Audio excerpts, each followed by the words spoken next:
Who let the janitor into this room? The question cut through polished air like something sharp and expensive, and a few executives actually laughed under their breath. This is a board meeting, not a maintenance call.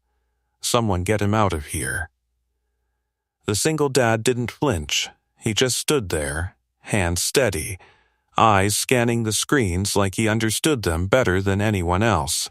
And in a few minutes, that same room would fall silent because of him. Because this wasn't about a janitor, it was about power no one recognized. By the way, where are you watching from? Tell me in the comments below. Relax, the man in work boots said quietly, his voice calm in a room that wasn't built for people like him. I'll be out in a second. Just notice something you might want to see first.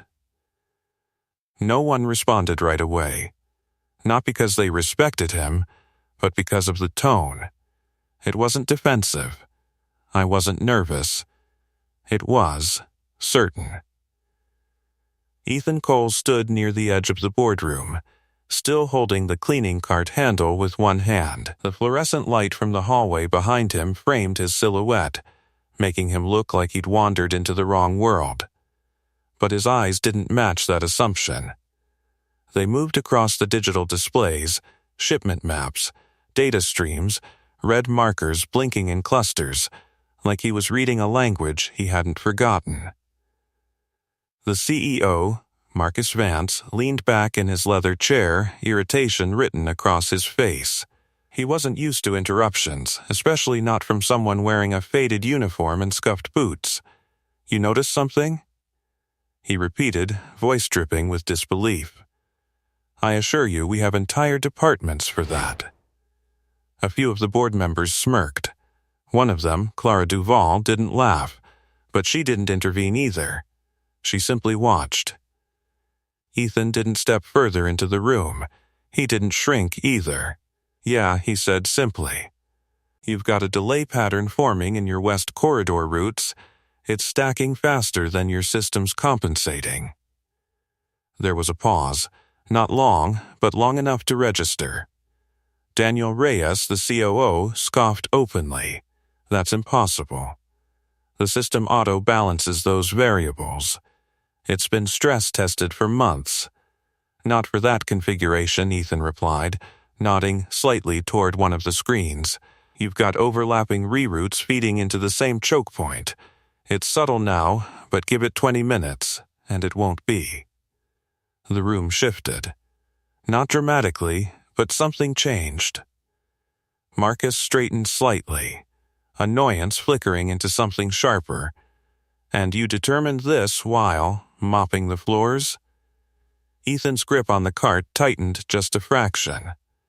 I saw the pattern, he said. Another executive chuckled. This is ridiculous. Security, wait. Clara's voice cut in, controlled and firm. She leaned forward, eyes narrowing at the screen Ethan had indicated. Which corridor did you say? Ethan pointed, not dramatically, just precisely. There, and there. Those two feeds shouldn't be converging like that unless your predictive model's misreading demand spikes. Daniel frowned, tapping rapidly on his tablet. That's not. He stopped. A flicker of red expanded across the screen. Small at first, then slightly larger. The kind of thing that wouldn't alarm someone who didn't know what it meant. But Daniel knew, and the way his jaw tightened told everyone else that maybe, just maybe, this wasn't as absurd as it had sounded a moment ago. Marcus noticed it too. His expression didn't soften, but it sharpened. What exactly are you implying? He asked, voice lower now. Ethan didn't rush. I'm saying your system's about to bottleneck, and if it does, everything behind it stacks. You won't clear it fast enough. Silence settled. Not comfortable. Not complete, but heavy enough to feel. Daniel cleared his throat. Even if there's a minor delay, we can redirect flow. That's the entire point of the system. Ethan nodded once. Yeah, if you catch it early, another beat. Clara's fingers hovered over her tablet. Run a projection, she said quietly. Daniel hesitated, but only for a second before executing the command. The screen shifted, recalculating. Lines adjusted. Colors deepened. And then, a surge of red, not catastrophic, not yet. But unmistakably wrong. The room didn't laugh this time. Marcus exhaled slowly, his irritation now tangled with something else, control slipping, even if only slightly. He looked back at Ethan, studying him properly for the first time. How long until this becomes a real problem? Ethan glanced at the clock on the wall. You've got maybe 15 minutes before it cascades. Daniel shook his head. We can stabilize that. Ethan met his gaze evenly. You can try. The words weren't aggressive. They weren't challenging. They were factual. And somehow, that made them heavier. Marcus leaned forward, elbows resting on the table now. The power dynamic in the room hadn't flipped, but it had shifted enough to feel unstable. You're telling me, he said slowly, that my executive team missed something, and you caught it walking past with a mop? Ethan didn't answer immediately. His eyes flicked once more to the screen, tracking the growing pattern like it was already unfolding in his head. I didn't miss it, he said finally. I've seen it before. That landed differently. Not just a lucky guess, not just observation, experience. Clara's gaze sharpened further. Daniel's confidence wavered just enough to notice. And Marcus didn't like uncertainty. But it was there now, sitting in his boardroom wearing a janitor's uniform. And the worst part? The clock was still ticking. The silence didn't break, it stretched. Marcus tapped his fingers once against the polished table, a small, controlled motion that usually meant he was deciding how to regain control. 15 minutes, he repeated, as if testing the weight of the number. And you're confident in that? Ethan didn't move from where he stood. I wouldn't have said it if I wasn't. Daniel exhaled sharply, already pulling up additional system layers on his tablet. We're not taking operational advice from, he gestured vaguely, that this has just predicted a failure your model didn't flag, Clara said, not looking up from her screen. Her tone wasn't defensive, it was clinical. Observational. Daniel's jaw tightened. It's a minor anomaly. We'll correct it. On the main display, the red clusters pulsed again, slightly larger now, slightly faster. Ethan watched it happen. Not with panic, with recognition. You're already behind it, he said quietly. Marcus's eyes snapped back to him. Explain. Daniel cut in before Ethan could respond. He doesn't need to explain anything. We've got this under control. His fingers moved faster now, issuing commands, rerouting traffic, adjusting variables. See? Redistribution protocol. The screen flickered. For a second, everything seemed stable. Then a second wave of red surged, wider, deeper, spreading into adjacent routes like a crack running through glass. The room shifted again. Not subtle this time. Clara leaned forward. That's not stabilizing. Daniel froze, just for a heartbeat. Then he doubled down. It's recalibrating. Ethan shook his head slightly. No, you just fed more load into the same choke point. Marcus stood now, slowly, deliberately, the kind of movement that made everyone else straighten without realizing it. Daniel, he said, voice calm but edged. Is he right? Daniel didn't answer immediately. And that hesitation, that fraction of a second, said more than any words could. Ethan stepped forward one pace. Not enough to intrude, just enough to be heard clearly. Your system's predicting demand spikes based on outdated flow data. It's overcompensating, sending traffic where it thinks capacity exists. He nodded toward the screen. But those routes are already saturated, so every correction makes it worse. Marcus's gaze flicked between Ethan and the display. And your solution? Another executive scoffed quietly. We're seriously doing this? Marcus didn't look at him. We're seriously avoiding a multi-million-dollar failure, he replied. So unless you have a better idea, you'll stay quiet. That shut the room down. Ethan didn't rush. He never did. You need to isolate the false signals first, he said. Cut the predictive layer temporarily. Run manual distribution based on real-time capacity, not projections. Daniel let out a short, incredulous laugh. That would cripple efficiency. We'd lose throughput immediately. You're about to lose everything, Ethan said, still calm.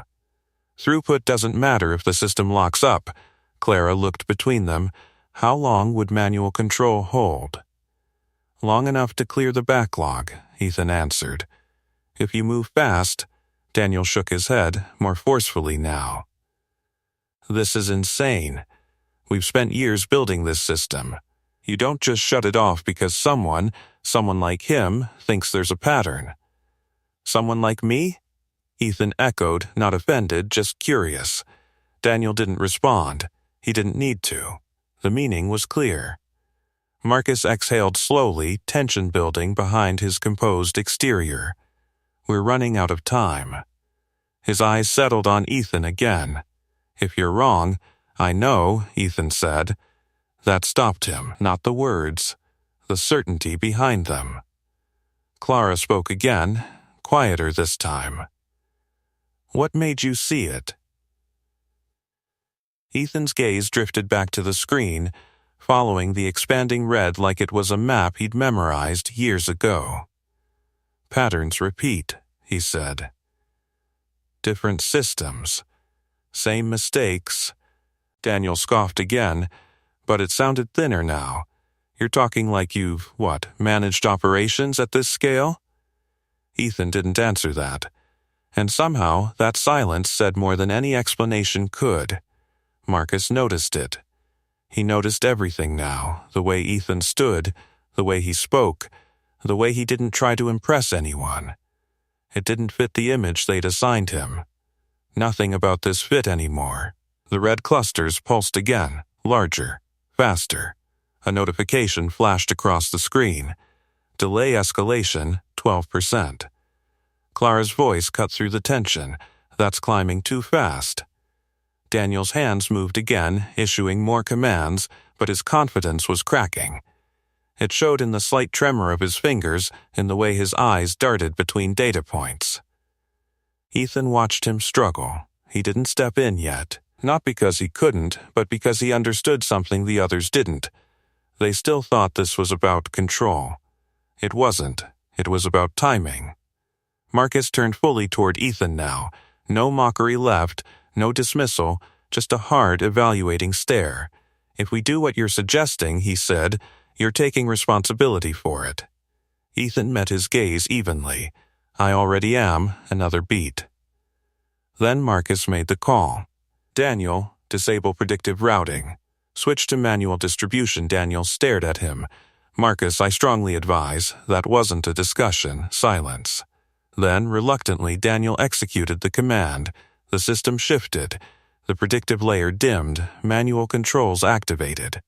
For a moment, just a moment, the red stopped spreading. The room held its breath. Then Ethan spoke again. Now reroute those two corridors separately. Don't let them converge. Daniel hesitated, but only for a second this time before following the instruction. The red clusters flickered. Paused. And then, very slowly, began to shrink. Clara exhaled, almost inaudibly. Marcus didn't move. But something in his posture changed. Something subtle. Something real. Across the room, a few of the executives exchanged glances. The kind that said everything without words. The janitor had just done what they couldn't. And the worst part? He hadn't even raised his voice. Before we go further, subscribe with the bell on, because what happens next, it changes everything in that room. The red didn't disappear all at once. It receded. Slowly. Reluctantly, like the system itself was resisting correction after being pushed too far in the wrong direction. Everyone in the room watched it happen in silence. No one spoke. No one dared break the fragile shift unfolding across the massive screen. What had looked like the beginning of a collapse just minutes ago was now stabilizing. Not perfectly, but enough. Daniel leaned closer to his tablet, eyes scanning rapidly. Load distribution is evening out, he muttered, almost to himself. Backlogs decreasing. Clara didn't look at him. Percentage? Daniel swallowed. Down to 9% and still dropping. Another quiet beat passed. Marcus remained standing at the head of the table, arms folded now, not in dominance, but in focus. His attention hadn't left Ethan since the system began correcting. You said 15 minutes, Marcus said finally. Ethan nodded once. You caught it early enough. Because you pointed it out, Ethan didn't respond. The distinction mattered, but he didn't claim it. Daniel exhaled sharply, tension bleeding into frustration. This doesn't prove anything, he said, though his voice lacked its earlier edge. It was a temporary imbalance. We corrected it. Ethan's gaze shifted to him, calm, direct. No, he said. You didn't. Daniel stiffened. Excuse me? You stopped it from getting worse, Ethan continued, his tone steady. That's not the same as fixing it. The room tightened again. Clara's eyes flicked back to the screen. The red was shrinking, but not gone. Pockets of it still lingered, flickering like embers that hadn't fully burned out. What happens if we switch predictive routing back on? She asked. Ethan didn't hesitate. It starts again. Daniel shook his head immediately. That's speculation. It's pattern recognition, Ethan replied. Marcus stepped closer to the table, his attention now fully locked in. Then why hasn't it triggered before? He asked. That was the question, the real one. Ethan glanced at the data, then at Marcus. Because you didn't have this level of traffic feeding through the system before, he said. You scaled up, but your model didn't adjust the way it should have. Daniel frowned. That's not how it works. The model adapts dynamically. Ethan gave a small shake of his head. Only within the parameters you gave it. Another silence. Clara leaned back slightly, processing. So you're saying the system isn't broken, she said slowly. It's misaligned. Exactly. Daniel's grip tightened on his tablet.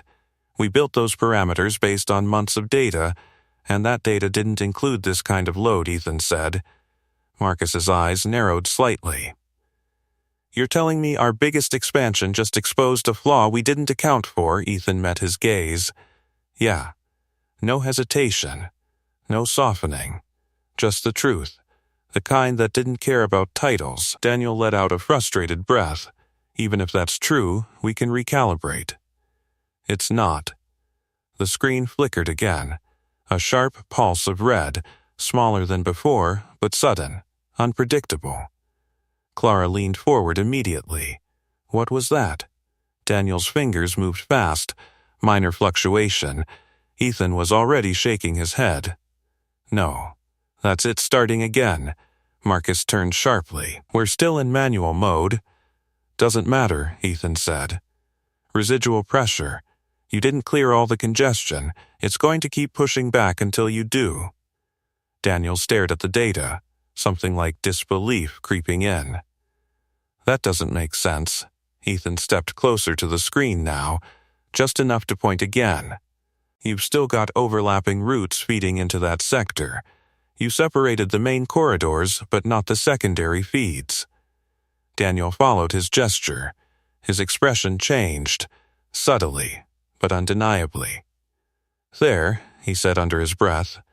Clara caught it. You missed that? Daniel didn't answer. He didn't need to. Marcus's gaze shifted between them, then back to Ethan. The dynamic in the room had shifted again, not completely, but enough that no one was laughing anymore. No one was dismissing him. Fix it, Marcus said. He wasn't talking to Daniel. Ethan didn't react to the authority in the command. He just looked at the screen, already mapping the solution in his head. You need to stagger those secondary feeds, he said. Don't reroute them all at once. Phase them, 10-second intervals. Let the system breathe between adjustments. Daniel hesitated, but only for a fraction of a second this time. Then he followed the instruction. The system responded. The red flickered, paused, and then again began to shrink. More steadily this time, more completely. Clara exhaled slowly. That's stabilizing faster. Daniel nodded, though his expression was tight. Yeah, Marcus didn't look at the screen anymore. He looked at Ethan. Really looked at him. Not as a janitor, not as an interruption, as a variable he hadn't accounted for. You've done this before, Marcus said quietly. It wasn't a question. Ethan's eyes stayed on the display. Something like it, that's not an answer. Ethan glanced at him. It's the only one you're getting right now. Another beat. Marcus didn't push, not yet, because something else was becoming clear. This wasn't luck. It wasn't guesswork. It wasn't coincidence. It was expertise. And it didn't belong in a uniform like that. Across the room, the final traces of red faded into neutral tones. The system stabilized fully. No more spikes. No more pulses. Daniel leaned back slightly, tension finally releasing from his shoulders. Backlog's clearing, he said. We're good. Clara nodded, eyes still on the screen. For now, but Marcus didn't move, didn't speak, because the real problem in that room wasn't the system anymore. It was the man standing beside it, the one they had laughed at, the one they had dismissed, the one who had just saved them from a disaster they didn't even fully understand. And Marcus knew, instinctively, uncomfortably, that this wasn't over. Not even close. The room didn't return to normal. Not after something like that. The screen still displayed clean data, steady flow, balanced routes, no flashing warnings, but the tension hadn't disappeared with the red. It had shifted, settled into something quieter, sharper. Marcus slowly took his seat again, though the authority in the gesture felt different now, less automatic, more deliberate. All right, he said, voice controlled, system stable. For now, no one responded immediately, because everyone knew what that for now meant. Clara broke the silence. We need to understand how this happened before we proceed with the rollout, she said, her tone measured but firm. If the model can misread load at this scale, we're exposed. Daniel nodded, though it looked more like obligation than agreement. We'll run diagnostics, adjust parameters. That's not enough, Clara cut in. We didn't just miss a fluctuation, we misread a pattern. Her eyes shifted. To him. Ethan hadn't moved from the screen. He stood slightly off to the side, hands resting loosely at his sides now, like he'd already stepped out of whatever role he'd been forced into. Marcus followed Clara's gaze. And for a moment, the CEO didn't say anything. Then you, he said, not dismissive this time. Direct. Stay. A few of the executives exchanged glances. The janitor, staying in the boardroom, but no one challenged it. Not anymore. Ethan gave a small nod. Not agreement. Not submission. Just acknowledgement. Daniel cleared his throat. Marcus, with all due respect, we can handle this internally. We don't need... Marcus raised a hand. Daniel stopped. We're not ignoring the one person in this room who saw it before anyone else, Marcus said. His tone wasn't loud, but it carried weight. Daniel's jaw tightened, but he didn't argue further. Clara leaned forward slightly. You said you've seen this before, she said, addressing Ethan directly now. Where? A simple question. But the room leaned into it. Ethan didn't answer immediately. His gaze moved across the screen one last time, confirming what he already knew the system was holding. For now. Then he looked back at Clara. Different system, he said. Same kind of mistake. Daniel exhaled in frustration. That's vague. It's accurate. Marcus leaned back slightly, studying him again. You're not just noticing patterns, he said. You're predicting behavior. Ethan didn't respond. Marcus's eyes narrowed just a fraction. That level of insight doesn't come from cleaning floors. There it was. Not an insult this time. An observation. A challenge. Ethan held his gaze. No, he said simply. Silence. Not awkward. Not tense. Just waiting. Clara's voice softened slightly. Then where does it come from? Ethan hesitated. Not because he didn't have an answer. Because he was deciding whether to give it. Before he could, the screen flickered again. A sharp, sudden pulse. Not red this time. Yellow. Warning level. Daniel's head snapped back toward his tablet. What now? Clara straightened. That's a different sector. Marcus stood again, faster this time. I thought we stabilized it. Ethan was already moving, not rushed, not panicked. Just ahead. That's residual imbalance, he said, eyes locking on to the new fluctuation. You cleared the primary congestion, but the pressure shifted sideways. Daniel's fingers flew across his tablet. It's minor, we can contain. The yellow spiked. Briefly, but enough to matter. Clara's voice cut in. That's not minor. Ethan stepped closer to the console, his focus narrowing. You didn't redistribute evenly, he said. You relieved one bottleneck and created stress somewhere else. Daniel shook his head. That's not. He stopped. Because the data in front of him said otherwise. Marcus didn't look at Daniel this time. He looked at Ethan. Tell us what to do, he said.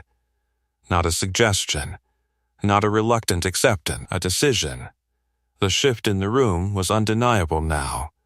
Ethan didn't hesitate.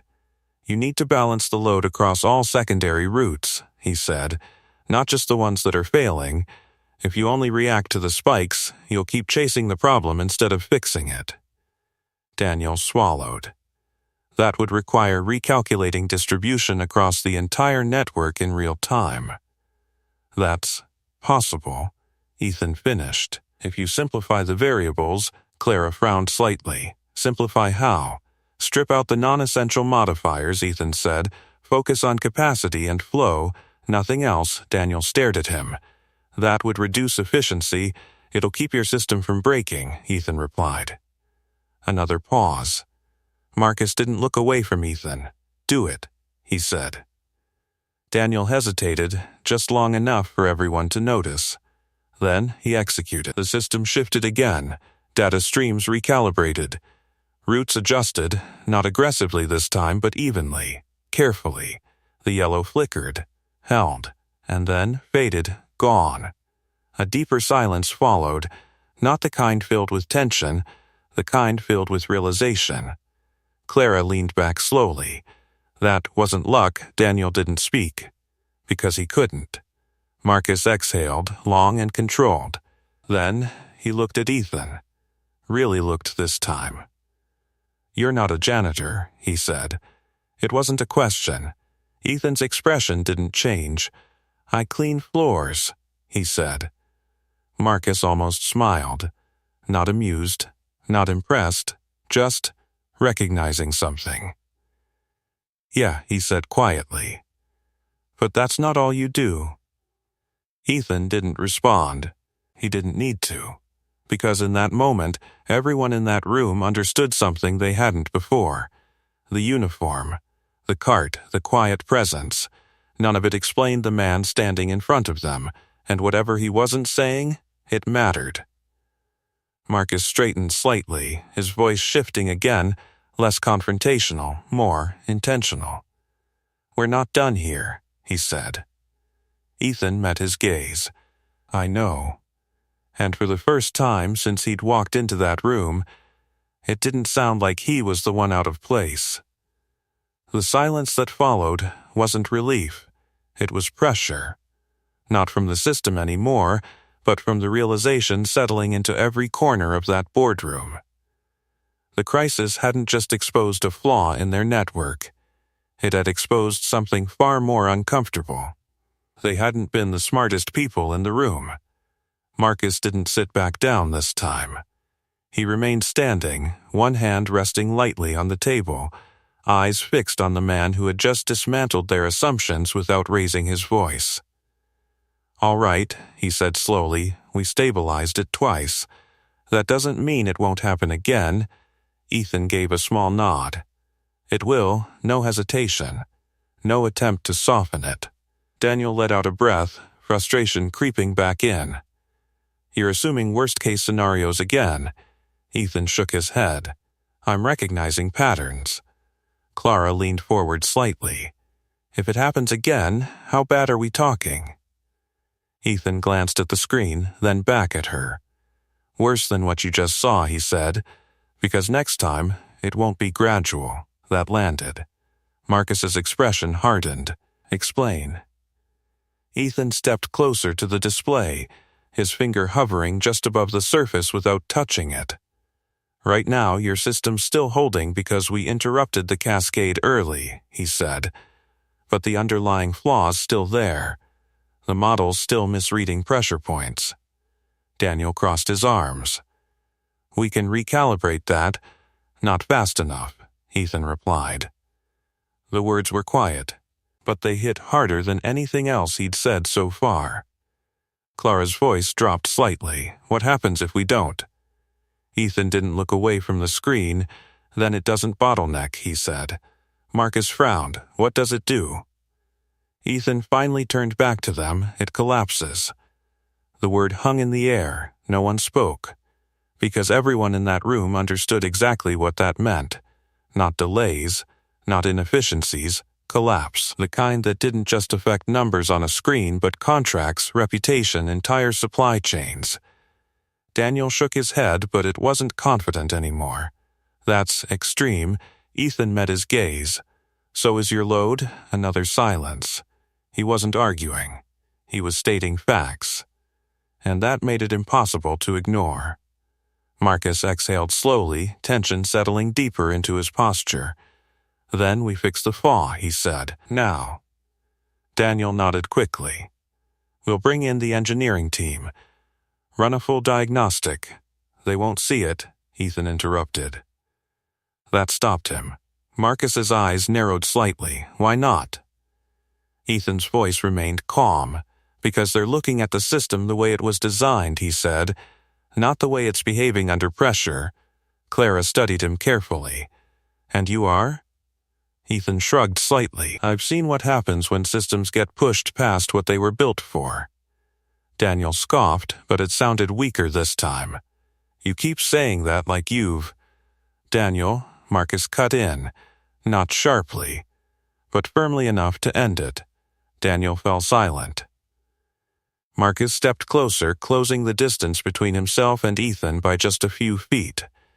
Not aggressive, not confrontational. Focused. "You're speaking like someone who's managed operations at scale," Marcus said. "Not someone who cleans offices after hours." Ethan didn't respond immediately. His eyes flicked briefly toward the door, toward the hallway beyond it, like part of him was already somewhere else. Then he looked back. "I know what failure looks like," he said. That wasn't an answer. But it wasn't nothing. Clara caught it. So did Marcus. Daniel didn't. "Everyone knows what failure looks like," Daniel muttered. "That doesn't make you an expert." Ethan didn't react, didn't defend himself, didn't argue, because he didn't need to. The screen behind them flickered again. Not red, not yellow, but something new, a thin line of orange stretching across a different sector of the network. Smaller, quieter, but unmistakably there. Clara's voice sharpened. "That's a new region." Daniel turned quickly. It shouldn't be affected. Ethan was already watching it. Of course it was. Same pattern, he said. Marcus didn't look at the screen. He looked at Ethan. "What do we do?" There was no hesitation this time, no debate, no dismissal, just a question. Ethan stepped forward, fully now, past the invisible line that had separated him from the table before. "You don't chase it," he said. "You get ahead of it." Daniel frowned. "That's not specific." Ethan's gaze stayed locked on the data. "You need to shut down predictive routing completely." Across the entire network, Daniel's head snapped toward him. "That's not an option. It is if you don't want this spreading," Ethan replied. Claire's brow furrowed. "That would cripple efficiency across every sector." Ethan nodded. Temporarily, Daniel shook his head harder now. "No, that's too risky. We'd lose. You're about to lose more," Ethan said. Calm, unshaken, Marcus watched him closely, every word, every movement, weighing it, measuring it. Because the stakes had changed. This wasn't a suggestion anymore. It was a decision point. Before we go further, subscribe with the bell on, because what happens next forces a choice that could cost them everything. Marcus exhaled slowly, then turned to Daniel. "If we don't do this," he said, "what's our alternative?" Daniel hesitated. "Just for a second. Then, we try to contain each sector as it spikes." Marcus nodded slightly, then looked back at Ethan. "And your option?" Ethan didn't blink. "You stop it before it spreads. 2 paths. One safe, one decisive." The room held its breath. Because whatever happened next, there was no going back. The room didn't move. Not immediately. 2 options hung in the air like opposing weights, one built on control, the other on trust. And for the first time since the meeting began, Marcus wasn't deciding between ideas. He was deciding between people. Daniel straightened, voice firm despite the tension tightening around him. "We don't shut down the entire predictive system based on a theory," he said. "We isolate, contain, and correct. That's how this is designed to work." Ethan didn't look at him. He kept his eyes on the screen, tracking the thin orange line as it stretched further across the network. "It's not a theory," he said quietly. "It's already happening." Claire's gaze moved between them. "If we follow Daniel's approach," she said carefully, "we're reacting to each failure as it appears. And if you follow mine," Ethan added, "you stop the failures from appearing at all." Daniel scoffed. "That's not how complex systems behave." Ethan finally turned to him.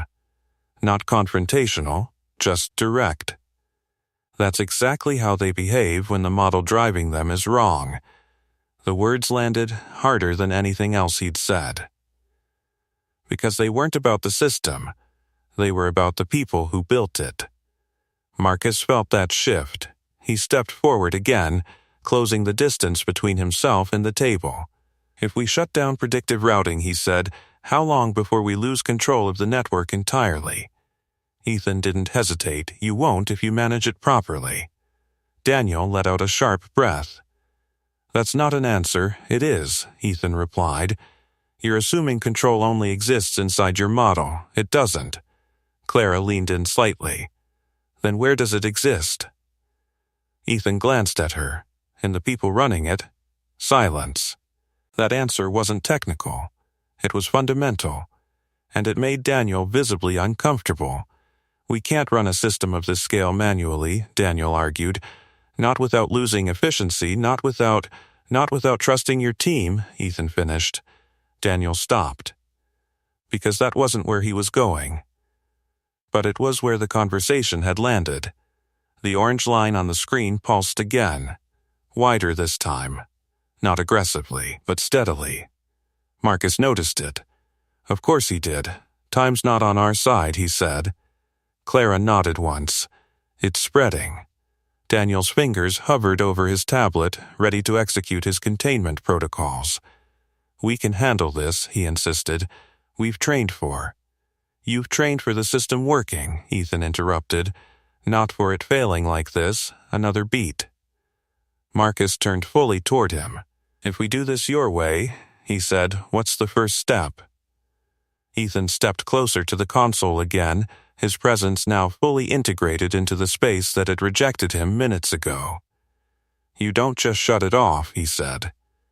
"You transition." Daniel frowned. "Transition how?" Ethan pointed to the screen. "You stagger the shutdown across sectors. Don't kill the model all at once, phase it out while you bring manual control online." Clara's eyes sharpened. "That would prevent shock to the system." "Exactly."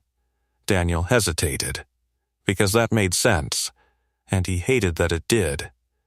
Marcus caught it, that hesitation, that shift, and it told him everything he needed to know. "Do it," Marcus said. Daniel looked at him. "Marcus, that wasn't a suggestion." The room went still again. Then, slowly, Daniel executed the first command. The system responded. The predictive layer dimmed slightly in one sector, replaced by manual routing controls. For a moment, nothing changed. Then, the orange line stopped growing, not shrinking, but not spreading. Clara exhaled softly, its holding. Ethan nodded once. "Now move to the next sector." Daniel followed. Another adjustment, another shift. The predictive layer faded further, the orange line flickered, and then it began to shrink, slowly, but undeniably. The room felt it. That shift, that turning point. Marcus didn't look at the screen this time. He looked at Ethan. Because this wasn't just problem-solving anymore. This was command, not given, taken, without force, without authority, just through competence. "Where did you learn this?" Marcus asked. The question wasn't casual. It wasn't curious. It was pointed. Because there was no way someone without experience at this level could do what he was doing. Ethan didn't answer right away. His focus remained on the system as Daniel continued phasing out predictive routing across the network. Sector by sector. Control returning. Stability spreading. Only when the orange line had almost completely disappeared did he speak. "Somewhere that didn't give second chances," he said. Clara's gaze sharpened. Marcus's expression shifted, subtle but real. Daniel paused for just a fraction of a second before continuing his inputs. Because that answer? It wasn't random, it was history. And it didn't belong to a janitor. The final traces of orange faded from the screen. The system stabilized again, fully this time. No warnings, no spikes, just clean, balanced flow. Daniel leaned back slightly, exhaling as the tension drained from his shoulders. "Network stable," he said, "across all sectors." Clara nodded slowly, and holding, Marcus remained still, silent, processing. Because the crisis had just been solved. Again. But the real question, the one no one had answered yet, was still sitting in the middle of that room. Who was he? Marcus turned to Ethan once more. This time, there was no arrogance left. No dismissal. Just something sharper. Something more dangerous. Recognition. And a need for the truth. "We're not done talking," Marcus said quietly. Ethan met his gaze. "I didn't think we were." And for the first time since this began, it wasn't the CEO controlling the room anymore. The system was quiet. Too quiet. No alerts, no flashing indicators, no sudden spikes crawling across the network. Just clean data, smooth, balanced, exactly the way it was supposed to look. But no one relaxed. Because now that the crisis was under control, something else had taken its place. Questions. Marcus remained standing at the head of the table, his gaze fixed on Ethan, not with authority, but with intent. The kind that didn't let things go unanswered. "Everyone out," Marcus said suddenly. The words landed with precision. Daniel looked up immediately. "Marcus, we still need to." I said out. No raise in volume, no argument, just finality. Clara hesitated for a second, studying Marcus, then Ethan. Something unreadable passed through her expression before she closed her tablet and stood. One by one, the others followed. Chairs shifted, papers gathered. Quiet footsteps moved toward the door. No one protested, because they all understood this wasn't about the system anymore. It was about him.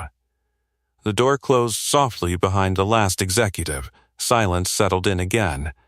But this time it was different, smaller, more focused. Just the two of them now, standing in a room that had completely changed in less than an hour.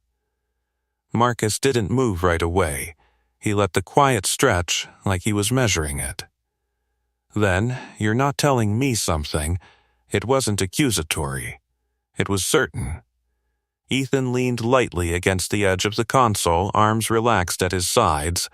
"There's a lot I'm not telling you." Marcus almost smiled at that, almost. "Let's start simple," he said. "You walk into my boardroom, you predict a system failure my entire executive team missed, and then you fix it. Twice." He paused. "That doesn't happen by accident, no." Ethan agreed. Marcus took a step closer. "So tell me how it happens." Ethan's eyes drifted briefly to the screen again, confirming what he already knew. The system was still holding. Then back to Marcus. "You ever seen a system fail in real time?" he asked. Marcus frowned slightly. "I just did." Ethan shook his head. "No. You saw a version of it. Controlled. Contained." His voice remained calm, but there was something deeper in it now. "I'm talking about when failure doesn't stop at numbers, when it spreads and people don't get a chance to fix it." Marcus studied him carefully. "You're not talking about corporate logistics." Ethan didn't answer. But he didn't need to. The implication was clear. Marcus exhaled slowly, his posture shifting, not defensive, not aggressive, just recalibrating. "Military?" he asked. Ethan's expression didn't change. "That's one way to describe it." Marcus's eyes narrowed slightly. "That's not an answer. It's enough of one." Another pause. Marcus wasn't used to this. Not having control of the conversation. Not being the one asking questions that got clear answers. But he adapted quickly. "What were you?" he asked.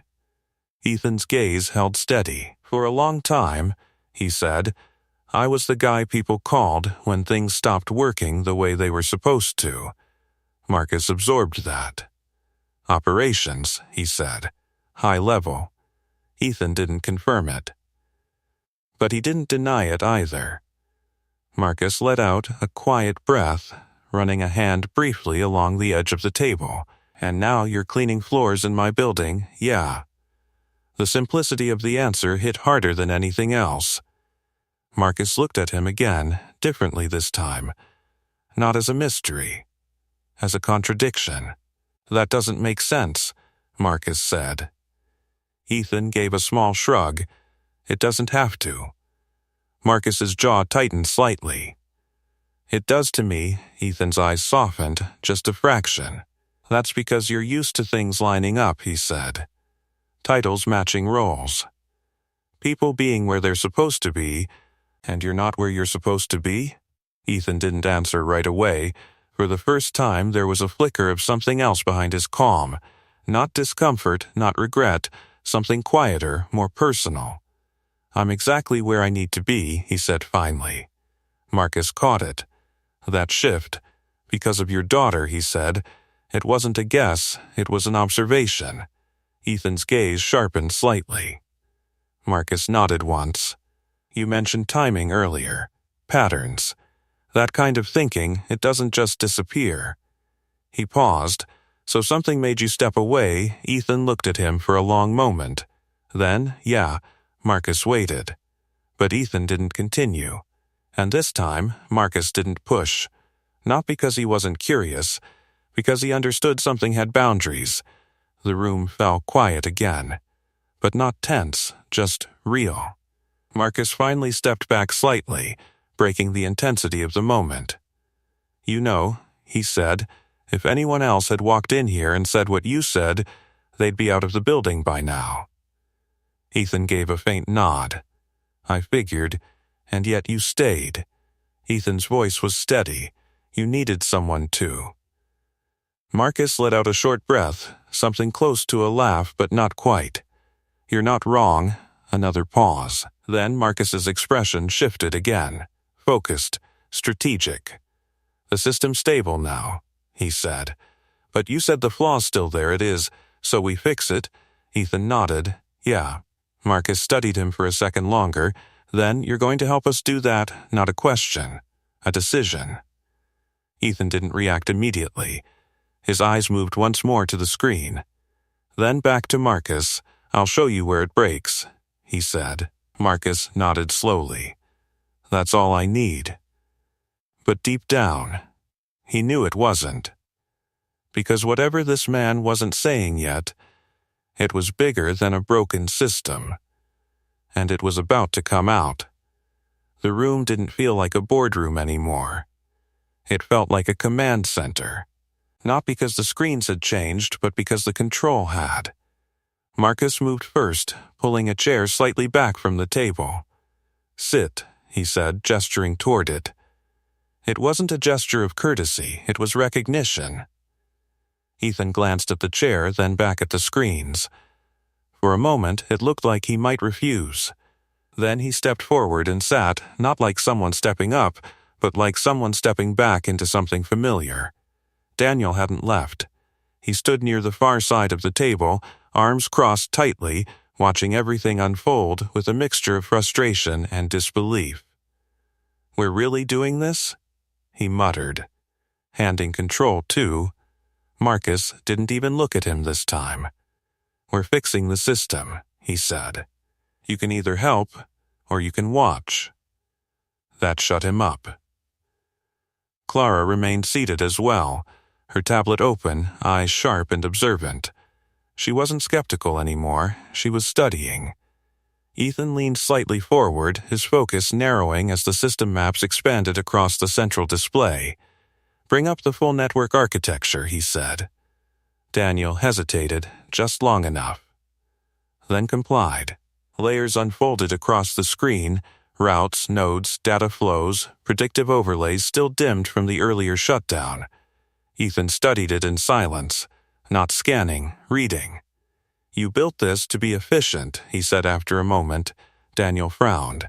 Of course we did. Ethan nodded. That's the problem. Clara tilted her head slightly.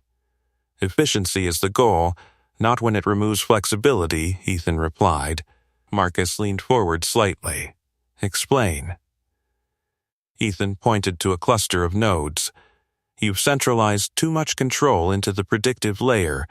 It's making decisions faster than your system can adapt when those decisions are wrong. Daniel shook his head. That's the entire point of predictive modeling, to stay ahead, yeah, Ethan said. When it works, another pause. Clara tapped her screen thoughtfully. So when it fails everywhere, Ethan nodded. Exactly. Marcus's eyes narrowed slightly. Then what's the fix? Ethan didn't answer immediately. Instead, he shifted the display, pulling up a different view.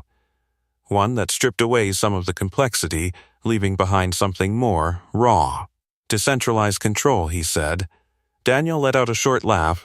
That would undo half the system. It would stabilize it, Ethan replied. Clara leaned in. How? Ethan pointed again. You create independent control pockets, smaller zones that can operate without relying entirely on the predictive model. That way, if one fails, it doesn't take everything else with it. Daniel frowned. That reduces optimization, it increases survivability, Ethan said. The word hung there, not corporate, not polished, but accurate. Marcus caught it immediately. Survivability, he repeated. Ethan nodded once. Marcus leaned back slightly, processing. You're not talking like an engineer. Ethan didn't respond. Clara's eyes flicked between them. He's talking like someone who's seen systems collapse. Daniel crossed his arms tighter. We don't design for collapse. We design to prevent it. Ethan looked at him. Calm. Direct. You design to avoid it, he said. That's not the same thing. Silence. Marcus exhaled slowly. If we implement this, how long? Ethan glanced at the system. Not long if you focus on the critical sectors first. You don't rebuild everything, you reinforce the weak points. Clara nodded slightly. Targeted restructuring. Daniel shook his head again. This is a complete shift in architecture. We can, Marcus cut in. Daniel stopped. Because Marcus's tone had changed. Not questioning. Deciding. Marcus turned back to Ethan. You'll map it out. Ethan met his gaze. I'll show you where to start. Another pause. Then, Marcus nodded. That's enough. Clara began typing rapidly, already translating the approach into actionable steps. We'll need to isolate the highest risk sectors first, she said. Reassign control protocols. Start with the West Corridor, Ethan added. That's where it began. The flaw's deepest there. Daniel let out a quiet breath, tension still visible in every line of his posture. But he didn't argue. Not this time. Because he couldn't. The results were already in front of him. Ethan leaned back slightly in the chair, his eyes still on the screen, but his expression had shifted. Not tense, not focused in the same way as before. This wasn't crisis anymore, this was strategy. And it showed. Marcus noticed. Of course he did. You've done this before, he said again. Not asking, confirming. Ethan didn't look at him this time. Yeah, he said quietly. Marcus studied him for a moment longer. Then, at this level, Ethan's gaze stayed forward. Higher, that landed. Harder than anything else so far. Clara paused mid-typing, eyes lifting slightly. Daniel froze completely. And Marcus didn't react outwardly. But something inside that calculation shifted. Because this wasn't just expertise anymore. This was something else. Something they hadn't even begun to understand. Before we go further, subscribe with the bell on, because what happens next reveals the truth they never saw coming. Marcus straightened slightly, his voice quieter now, but sharper. Why are you here? The question cut through everything else, not about the system, not about the crisis, about him. Ethan finally looked at him. Really looked this time. And for the first time, there was no deflection, no redirection. Just truth. Waiting at the edge. Because I had to be, he said. And somehow, that answer changed everything. The words didn't echo. They settled. Because I had to be. No one spoke for a moment after that. Not Marcus, not Clara, not even Daniel, who had finally stopped trying to push back. The system continued running smoothly in the background, but the real tension in the room had nothing to do with data anymore. It was about the man sitting in that chair. Marcus stepped closer, slower this time, not to assert control, but to understand it. That's not a corporate answer, he said quietly. Ethan's gaze didn't move from him. I'm not a corporate guy. That much is obvious. Clara shifted slightly in her seat, her attention no longer divided between the system and the conversation. You said earlier, somewhere that didn't give second chances, she added. What does that mean? Ethan exhaled softly. Not tired, just deciding. For a long time, he said, I worked in places where failure didn't show up as numbers on a screen. It showed up as people not making it home. The room went still, even Daniel. Because that wasn't a metaphor. Marcus's expression tightened slightly. Military logistics, he said. Field operations. Ethan didn't correct him. But he didn't fully confirm it either. Close enough. Clara's voice softened. And you left that to do this? Ethan's eyes flicked briefly toward the door again, toward the world outside this room, then back. I didn't leave because I wanted to, he said. Marcus caught the shift. What happened? Another pause, longer this time. Ethan leaned back slightly in the chair, his posture still relaxed, but his eyes were different now. Not distant, not guarded, just carrying something. I missed something once, he said.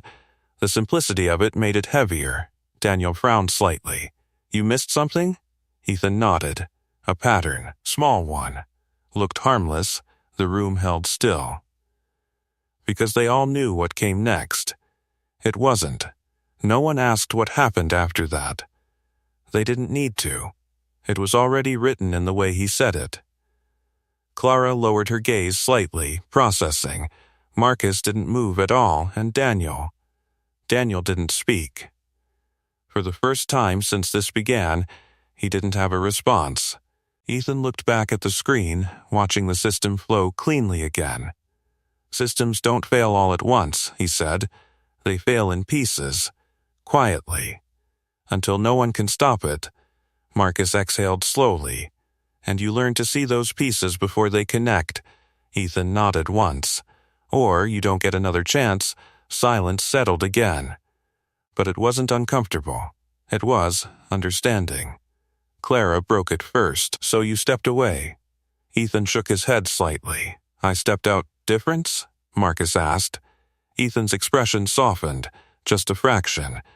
I had someone who needed me to, he said.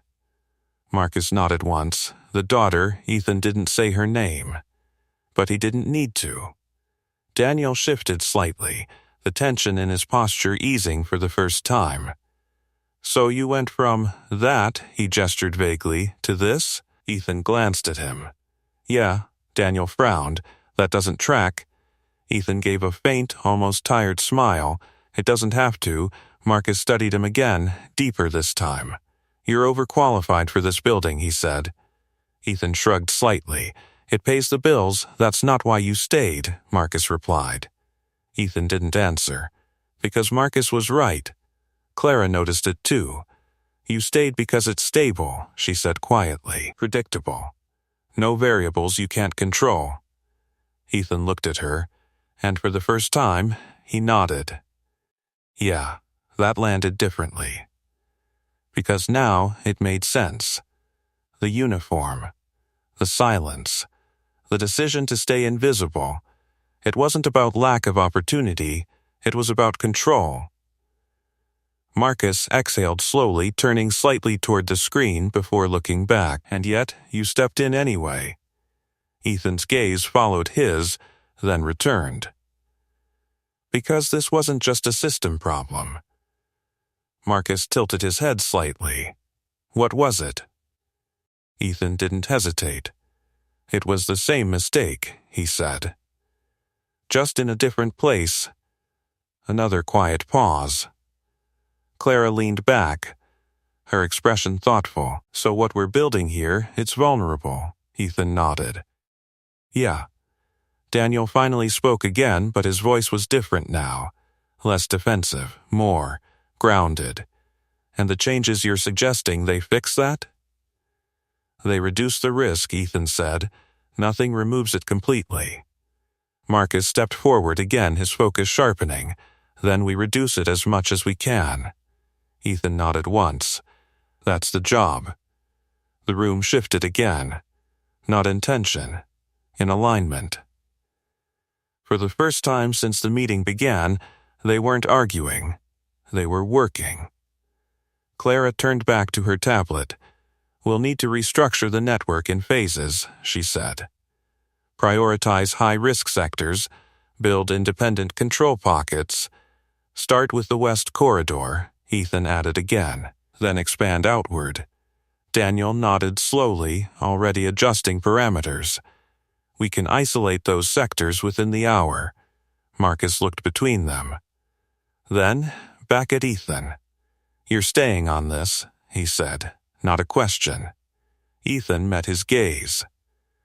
For now, Marcus accepted that. Because for now, that was enough. But as the system maps continued to shift and the restructuring began, one thing was becoming clearer with every passing second. This wasn't just about fixing a flaw. It was about rebuilding something that had never been as strong as they thought, and the man guiding them through it was the one they had almost thrown out of the room. The transformation didn't happen with noise. It happened with precision. Across the massive display, sectors began shifting, subtle at first, then more defined. Control pockets formed where there had once been a single, centralized command. Routes adjusted, not aggressively but intelligently. Balanced. Alive. Clara moved quickly, her fingers gliding across the tablet as she coordinated changes across departments. The west corridor is isolated, she said, secondary sectors adjusting now. Daniel stood beside her, no longer resisting, just working. Load distribution stabilizing across the first 3 zones, he added. We're not seeing any pressure spikes. Ethan remained seated, watching it all unfold with quiet focus, not directing every move, just guiding it. Don't rush the transitions, he said. If you move too fast, you'll create the same imbalance we just fixed. Clara nodded immediately. Understood. Marcus stood slightly behind them, silent, observing. The room felt different now, not hierarchical, not rigid. It moved around competence, not titles. And that shift? It was permanent. The system continued to evolve in real time. Sector by sector, the network adapted, not just reacting, but stabilizing in a way it hadn't before. Daniel leaned closer to the screen. We're seeing consistent balance across all modified zones, he said. No residual pressure. Clara glanced at Ethan. That's what you expected? Ethan gave a small nod. Yeah. Once you take away the false signals, the system corrects itself. Marcus stepped forward slightly. And the rest? Ethan looked at the untouched sections of the network. Same process, he said. Just takes time. Daniel exhaled slowly, tension finally giving way to something else. We built this to be efficient, he said. Didn't think we were building something fragile. Ethan's gaze stayed on the screen. Most systems don't look fragile until they're pushed. Clara leaned back slightly, studying the changes. This isn't just a fix, she said. It's a redesign. Marcus nodded once. A necessary one. The last unmodified sector came into view, still operating under the old predictive model. Clean on the surface, but now, after everything they'd seen, no one trusted it. Daniel hesitated for a moment before initiating the final transition. Last sector, he said. Ethan watched carefully. Stagger it, he reminded. Daniel nodded. I know. The command executed. The predictive layer dimmed. Manual control phased in. For a moment, nothing. Then a brief flicker of yellow. Clara straightened. There it is, Daniel's fingers hovered. We can adjust. Wait, Ethan said. Daniel froze. Everyone did. The yellow flickered again, smaller this time, weaker. Then it disappeared, gone. The system settled. Completely. No warnings, no fluctuations, just balance. Daniel leaned back slowly, his voice quieter than before. That's it, he said. Full network stabilized. Clara nodded, eyes still scanning for any sign of instability, and holding. Marcus didn't look at the screen. He looked at Ethan. Because the system wasn't the most important thing in that room anymore, you just rebuilt my entire network, Marcus said. Ethan shook his head slightly. No, you did. Marcus's expression shifted, almost amused, but not quite. Don't do that, he said. You know exactly what you did. Ethan didn't argue. Because there was nothing to argue. Daniel glanced over at him, something new in his expression. Not frustration, not skepticism. Respect. Reluctant, but real. You saw all of that, in minutes, Daniel said. Things we've been working on for months. Ethan shrugged slightly. Different perspective. Clara studied him carefully. That's more than perspective. Ethan didn't respond. Marcus stepped closer, his voice lowering slightly. You said earlier you missed something once, he said. A pattern. Ethan's gaze didn't move. Marcus continued. You didn't miss this one, a quiet pause. Ethan finally spoke. No, Marcus nodded slowly. Good. The room fell into a different kind of silence. Not tense, not uncertain. Resolved, the crisis was over, the system was stable. The solution had been implemented. But something else remained. Marcus turned slightly, glancing at the door, then back at Ethan. "You could have walked out earlier," he said, "after we fixed the first issue. No one would have stopped you." Ethan nodded. "Yeah. But you didn't." Ethan's voice stayed calm. "It wasn't done." Marcus held his gaze for a moment longer. Then he did something no one in that room expected. He extended his hand, not as a CEO, not as a gesture of power, as acknowledgement. Ethan looked at it, just for a second, then he stood, and shook it, firm, simple, equal. Daniel watched it happen, the shift settling in fully now. Clara allowed herself the faintest hint of a smile. Because that moment, that quiet, unspoken exchange, said more than anything else could.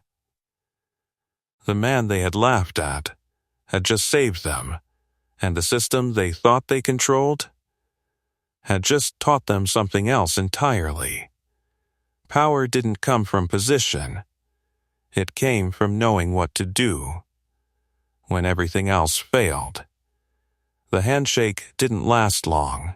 It didn't need to, because what passed between them wasn't about agreement. It was recognition. Marcus let go first, but his posture didn't return to what it had been before. Something fundamental had shifted, not just in how he saw the man in front of him, but in how he understood the room itself. For a moment, no one spoke. The system continued running smoothly behind them, a quiet reminder of what had just been prevented. Daniel broke the silence first, clearing his throat. "We should document the changes," he said, his tone measured now. "Update protocols. Inform the regional teams." Clara nodded. "Agreed, and we'll need to revise the predictive model entirely before we even consider reactivating it." Marcus didn't look at them. His focus remained on Ethan. "You're not going back to cleaning floors tonight," Marcus said. It wasn't framed as an offer, it sounded like a decision. Ethan didn't react immediately. His eyes drifted briefly toward the hallway again, the same quiet exit he'd used every night, the same path that led back to a life built on stability, not recognition. "I've got a shift," he said simply. Marcus exhaled through his nose, almost amused, but not dismissive. "You just saved this company from a collapse that would have cost us more than most people make in a lifetime," he said. "I think we can cover your shift." Ethan's gaze returned to him. "That's not the point." Clara watched that exchange closely, her expression thoughtful. "Then what is?" she asked. Ethan didn't answer right away. "Because the answer wasn't something you said quickly. It's consistent," he said finally. "It's predictable." Daniel frowned slightly. "You're talking about mopping floors like it's a strategy." Ethan looked at him. "It is." That shut him up. Marcus studied him again, more carefully than before. "You built your life around control," he said. After losing it once, Ethan didn't deny it. Clara's voice softened. "And stepping back into something like this that risks everything you've built." Ethan nodded once. "Yeah." The room went quiet again. Because now they understood something they hadn't before. This wasn't about capability, it was about choice. Marcus turned slightly, pacing a single step before stopping again. "I'm going to offer you something," he said, "and I want you to hear it fully before you decide." Ethan didn't move. Marcus continued. "You come in here tomorrow, not as a janitor, as a consultant. You help us rebuild this system properly. You train the team. You make sure this doesn't happen again." Daniel blinked slightly at that but didn't interrupt. Clara didn't look surprised. She looked like she'd been expecting it. Marcus's voice stayed steady. "You set your terms, hours, scope. Whatever you need, a pause. Then, and you get paid like someone who actually knows what they're doing, silence, not awkward, just heavy.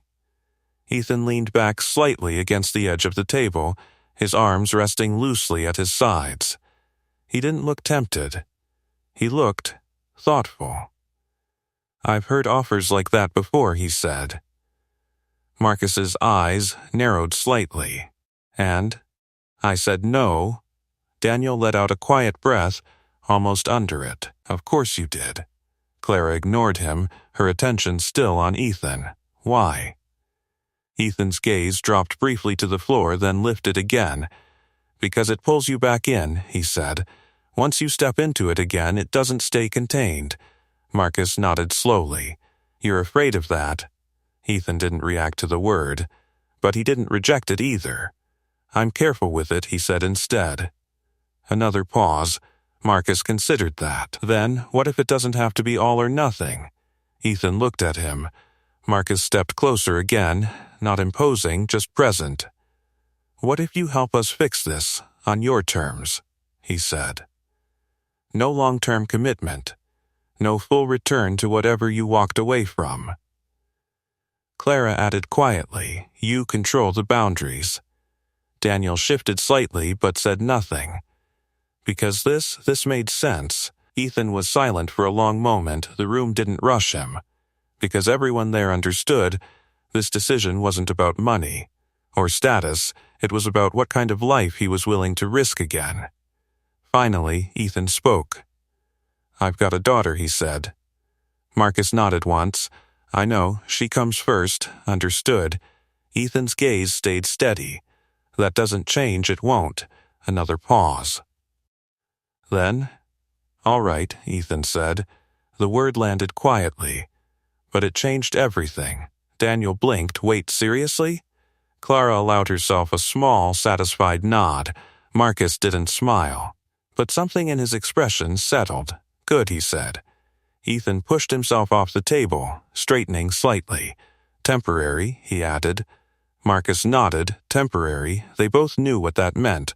Not a promise, not a guarantee, just a start. The room shifted one last time. Not in tension, not in uncertainty, but in something steadier. Respect. Real. Earned. Marcus turned slightly toward the door. "We'll get you set up in the morning," he said. "Access, workspace, whatever you need." Ethan nodded once. Then, without ceremony, he turned toward the exit.